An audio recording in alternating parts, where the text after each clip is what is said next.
Bienvenue sur Mindseeder. J'entends souvent des personnes dire « l'argent n'est pas important, il ne fait pas le bonheur ». Donc en gros, ils sont en train de dire que la pauvreté rend heureux. Et ça, c'est la question qu'on va se poser aujourd'hui. Est-ce que l'argent rend heureux ?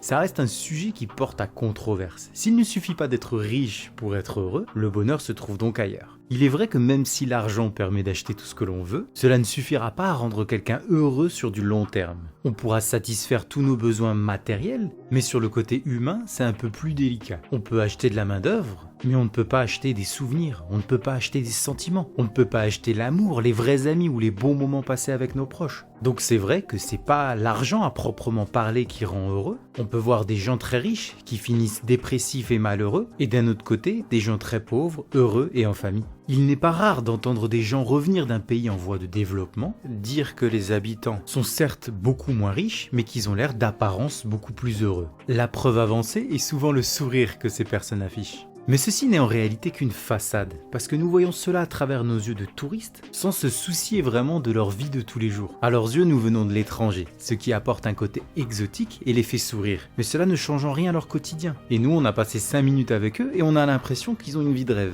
Pour soutenir mes propos, regardez, je suis allé voir le World Happiness Report 2022, qui est un classement des pays où les habitants sont les plus heureux. On constate directement que tous les premiers de la liste sont des pays riches. Et pour info, la Finlande est en première place et la France arrive en deuxième. Qui l'eût cru ? Il a été prouvé scientifiquement que l'argent a un impact sur le bonheur, surtout pour la sérénité et la sécurité personnelle. Quand on y pense, c'est un véritable luxe de ne pas manquer de quelque chose, de ne pas avoir besoin de compter. On l'oublie trop souvent, la chance que l'on a de manger à notre faim, boire, avoir des vêtements, un toit au-dessus de la tête. Allez-y, allez demander à une personne dans le besoin, en manque, quel souci, quel stress, quelle peur cela peut engendrer. C'est un mal-être qui ronge petit à petit de l'intérieur et qui occulte tout le reste. Pour être honnête, avoir un salaire confortable peut permettre par exemple d'avoir une maison dans un quartier plus calme, avoir une meilleure sécurité sociale, manger bio, voyager dans des endroits merveilleux. Et tout ça, ça a un coût quand même. Et quand on parle de sérénité, il faut savoir que 74% des Français estiment que l'argent est source principale de discorde dans leur ménage. Vous imaginez, dans votre couple, plus de 3 disputes sur 5 sont sur une base d'argent.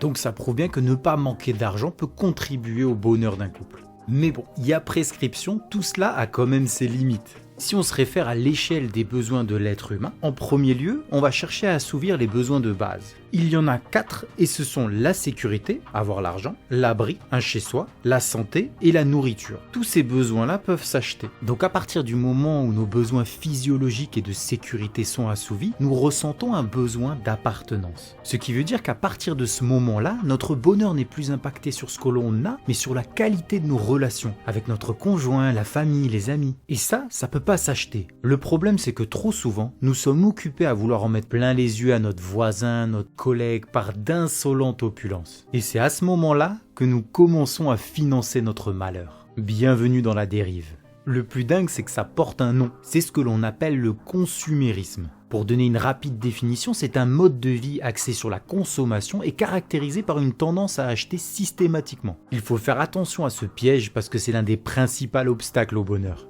Là, j'ai peut-être embrouillé tout le monde, vous vous dites « mais faut que je gagne ma vie ou que je gagne pas ma vie ?» Donc je vais vous dire quel salaire il faudrait toucher pour nager dans le bonheur. Cette réponse, elle vient de 2 chercheurs américains qui ont fait cette étude sur pas moins de 20 pays dans le monde, dont la France, et ils en ont conclu que le salaire idéal pour être heureux s'élève à, roulement de tambour, 70 000 € par an. Par mois, cela représente un montant de 5 800 € net, ni plus ni moins. Alors, surpris ou pas? Dites-moi en commentaire. Ça reste une belle somme, mais on découvre qu'il n'y a pas besoin d'être millionnaire pour être heureux. Donc l'excès ou le trop peu d'argent porte atteinte au bonheur. Paradoxalement, gagner trop d'argent rend ainsi malheureux. Ce n'est pas l'argent qui rend heureux en lui-même, c'est ce à quoi il donne accès. On vit dans un monde capitaliste où tout se monnaie.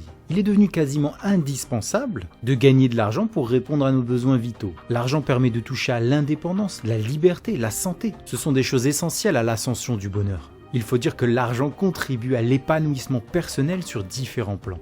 Et il ne faut pas se voler la face, la liberté se paye. Il faudrait vivre dans un monde où l'argent ne compte pas pour qu'elle soit gratuite. La preuve, quand une personne veut sortir de prison, il faut qu'elle paye une caution. Il faut accepter que l'argent puisse contribuer au bonheur, mais ne pas en devenir esclave. ne pas en devenir dépendant. La passerelle entre richesse et bonheur est très étroite et elle peut vite s'effondrer. Alors à vous de faire le bon choix. Évitez le paraître, ne vous souciez pas des autres, ne dépensez pas votre argent dans de faux symboles de richesse. Votre vrai bonheur est à l'intérieur et non à travers le regard des gens. L'argent ne peut pas acheter l'admiration, la reconnaissance, l'amour, mais il peut permettre de voir grandir ses enfants, de réaliser ses rêves les plus fous, construire et consolider ses relations. Donc c'est à méditer. Ciao ciao.